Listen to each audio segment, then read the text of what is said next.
নমস্কার বন্ধুগণ। আমি আজকের আবার চলে এলাম আমার গল্পের ঝুলি নিয়ে। আমি তোমাদেরকে এখন ৫৩তম ছিন্নপত্রের কথা বলবো।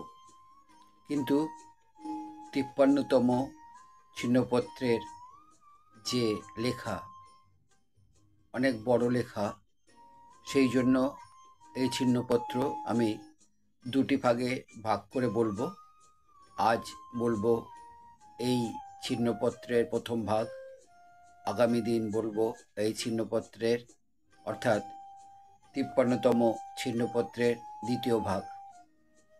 যে ছিন্নপত্র তিনি লিখেছিলেন শিলাইদহ, ২রা আষাঢ় ১২৯৯।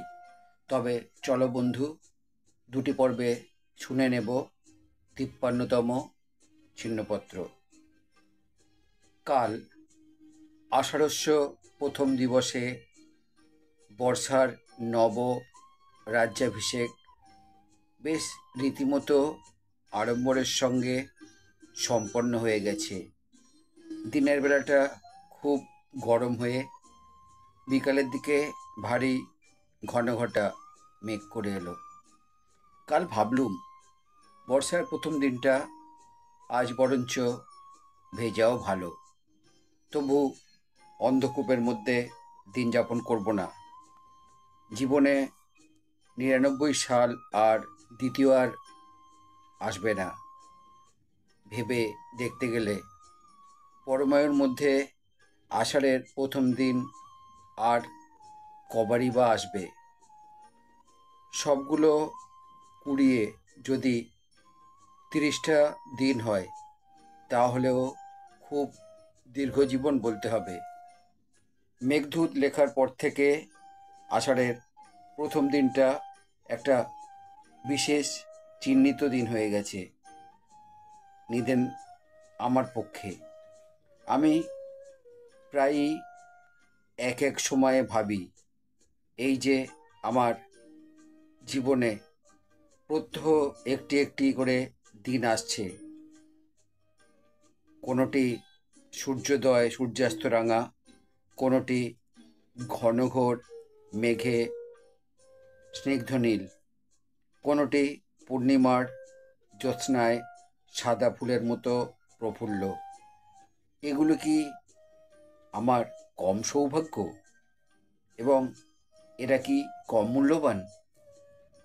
হাজার বৎসর পূর্বে কালিদাস সেই যে আষাঢ়ের প্রথম দিনকে অভ্যর্থনা করেছিলেন, আমার জীবনেও প্রতি বৎসর সেই আষাঢ়ের প্রথম দিন তার সমস্ত আকাশচোড়া ঐশ্বর্য নিয়ে উদয় হয়। সেই প্রাচীন উজ্জয়িনীর প্রাচীন কবির সেই বহু বহু কালের শত শত সুখ দুঃখ বিরহ মিলনময় নরনারীদের আষাঢ়স্য প্রথম দিবস। সেই অতি পুরাতন আষাঢ়ের প্রথম মহাদিন আমার জীবনে প্রতি বৎসর একটি একটি করে কমে যাচ্ছে। অবশেষে এক সময় আসবে যখন এই কালিদাসের দিন, এই মেঘদূতের দিন, এই ভারতবর্ষের বর্ষার চিরকালীন প্রথম দিন আমার অদৃষ্টে আরেকটি অবশিষ্ট থাকবে না।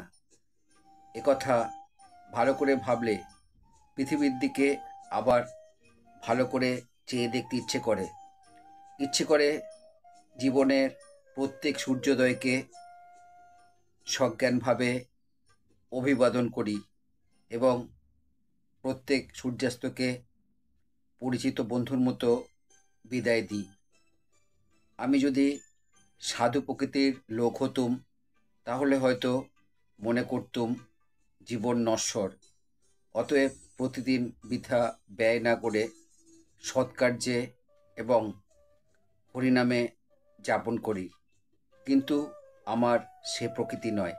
তাই আমার মাঝে মাঝে মনে হয় এমন সুন্দর দিনগুলি আমার জীবনের থেকে প্রতিদিন চলে যাচ্ছে, এর সমস্তটা গ্রহণ করতে পারছি না।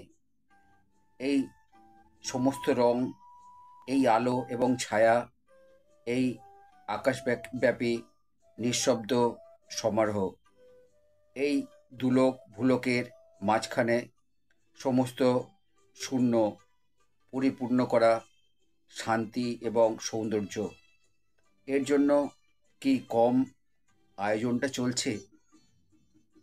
কত বড় উৎসবের ক্ষেত্রটা! আর আমাদের ভিতরে ভালো করে তার সাড়া পাওয়াই যায় না।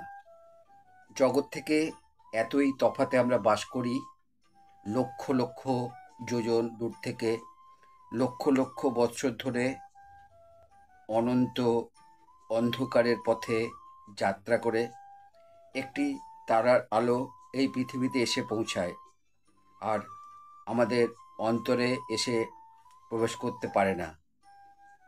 সে যেন আরও লক্ষ যোজন দূরে। রঙিন সকাল এবং রঙিন সন্ধ্যাগুলি দিগ্বধূদের ছিন্ন কণ্ঠহার থেকে এক একটি মানিকের মতো সমুদ্রের জলে খসে পড়ে যাচ্ছে। আমাদের মনের মধ্যে একটাও পড়ে না।